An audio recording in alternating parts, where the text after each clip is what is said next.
Okay, so I guess this can be a series of how I, as a woman, have ruined workplaces. So let's start with part one during my time in corporate. I worked for Northrop Grumman for just under 5 years. And when I started there, I was like, you know what? These people don't know me. So I'm going to have way more audacity than I usually have. So that sets the standard for how people treat me.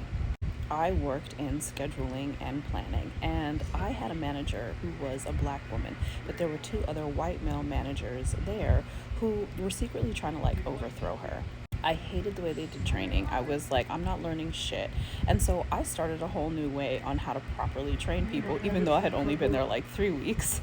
I came up with this whole framework for how you should train, new hires because none of us were getting it. And I kept it very close to the chest because I knew that one of the white male managers had a history of stealing people's stuff and putting his name on it.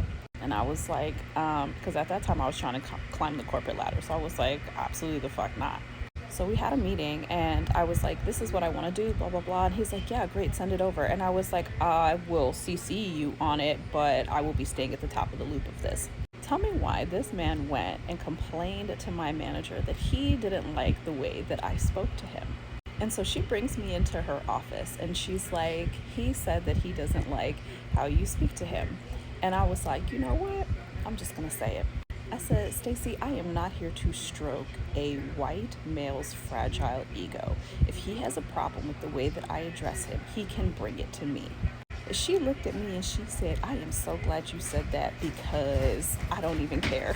I was like, if he has a problem with me, he can say it to my face, but he doesn't like how I handle things, so I think he thinks he's going to get his feelings even more hurt.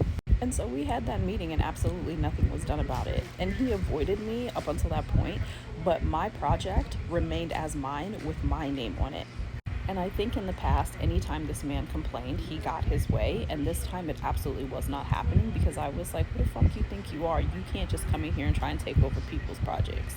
In the government contracting system, white men rule over there and they're used to getting their way no matter what. And I was heavy on, I am a woman of color and you're not about to take my fucking ideas. Again, I'm the fairy godmother of blowing shit up that never should have existed in the first place, and white mediocrity in corporate organizations is one of the first things that had to go. And I put that man so far in his place, he never said anything to me again, but only uttered words of thanks if he needed to.